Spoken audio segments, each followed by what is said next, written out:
Hello, and welcome to the 261st edition of Beer Issues. My name is Matt Brucker, and I'm coming to you live here from Casa de Brucker. We're going to be having another outstanding beer today. Today, from the Campanology Brewing Company, we have the Cracking Clapper Barleywine. So let's go ahead and talk about this while we get it ready here. Now, this beer is out of Wisconsin, and it is a American style barley wine. Clocks in at 9% alcohol by volume. So we're gonna go ahead and pour this and try and get a nice little head so we can get the good smells and everything out of the beer here. All right, maybe I got a little bit carried away there due to my glass, but let's talk about the beer. And we'll smell it first, but let me get a little bit more beer in there. All right, so let's go ahead and smell this now that we got some beautiful heads. So the carbonation is spot on. Now, I got this at Trader Joe's, and for those of you who are in the know, Trader Joe's tends to have some very good beers for very good prices. You know, a lot of their holiday beers are extra delicious. Just all around, they just have a good beer selection at a good price. So right off the bat, when I smell this, I'm getting a lot more malt, you know, like a bread crust type of smell than I would have expected. Although barley wines can be very malty, a lot of times American barley wines can be extra hoppy also. But this has like a bread crust, sweet, like maybe a caramel toffee kind of scent in there, and then like a fruit, like a dried fruit, like raisins. Smells very delicious. Let me pour a little bit more in there so I can dig into it. It definitely smells good. And the one thing is I wasn't sure about this with the barley wine, because when you read it, it says with notes of toffee, raisin, and grapefruit. Now, grapefruit is what really threw me off in this beer, because I don't usually expect like grapefruit in a barley wine. So that was kind of a weird thing. But it does say with the caramel malts and cascade hops, so it's going to have a little bit of hops for a little crispness in there. So let's waste no time. Let's dig in. I've been looking forward to drinking this one and trying it out. So hopefully, if it's really good, I can go back and get more of it.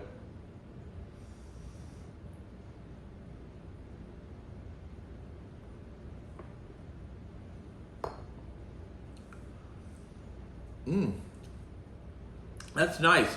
Now the weird thing is I can certainly taste the hops in it, but I can also taste that grapefruit, which I figured that was going to be kind of like an afterthought, but I can actually get a pretty good taste of that grapefruit in there.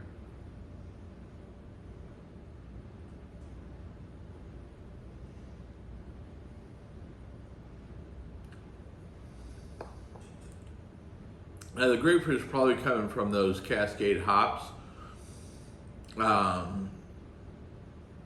So you get the malty, you get like a caramel,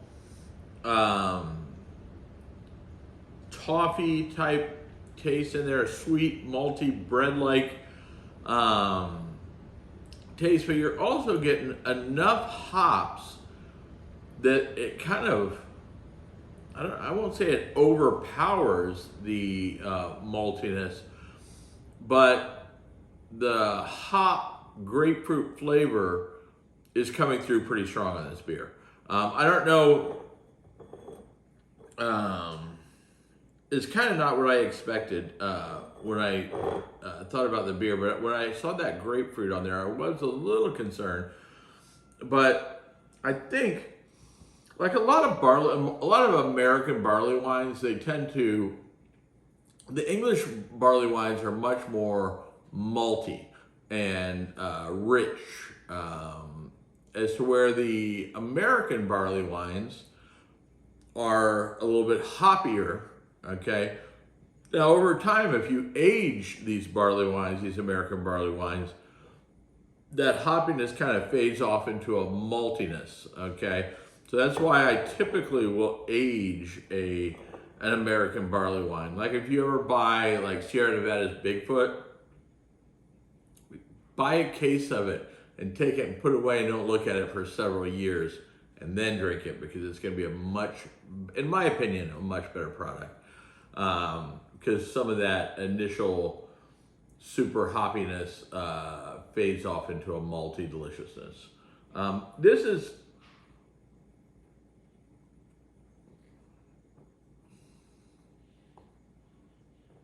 I mean, it's good, but I bet you if I had this same beer, I bought it, held on to it for about a year, 2 years or more, it would just turn into like something really good. I'm not saying it's bad. I mean, the beer rates 86 out of 100, but I bet you if I took this beer and held on to it, like I said, for maybe a couple of years, it would be over a 90, because it's got good qualities to it. I like the bready notes, the malty, the caramel, the toffee, there's a real good base to the beer. I just think that the hops, for me, and this is a personal taste, the hops are just a little bit much on this beer for my likes in a barley wine. But I tend to love the English barley wines much more than the American barley wines.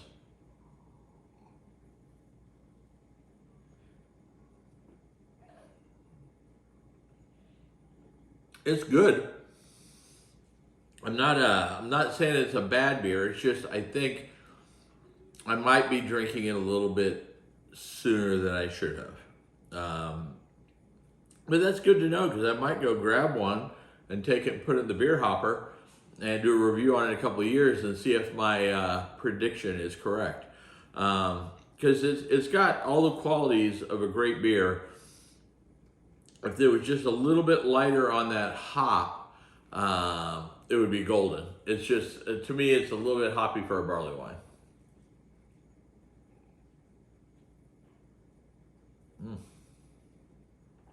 Still good. Still good, because I like my hops. But true to style, this is what an American barley wine tends to be more like. A typical American barley wine is going to be hopped up, as to where, like we said with the English, much more malty, the chocolate,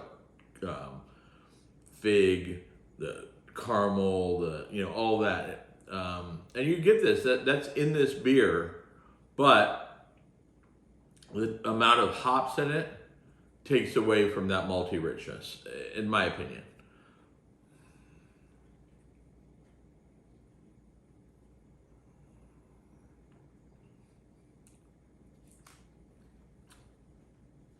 I just feel like it's a shame. Like I should have held on to this beer and not drank it so soon. Knowing that an American barley wine is hoppy, I should have known to hold on to it for my liking. Okay, some people love the barley wines that are all hoppy, and that's why they make American barley wines so hot, because people love them. I'm just more of a fan of a good English barley wine. And I've got several English barley wines in the hopper that I'll be drinking and doing reviews on hopefully very soon. So if you've enjoyed this, make sure you tell your friends about Beer Issues and how much fun we're having talking about beer and drinking great beer. If you want any cool Beer Issues gear, hats, t-shirts, phone cases, you name it, go to shop.beerissues.com. And as my wife likes to say, I have beer issues.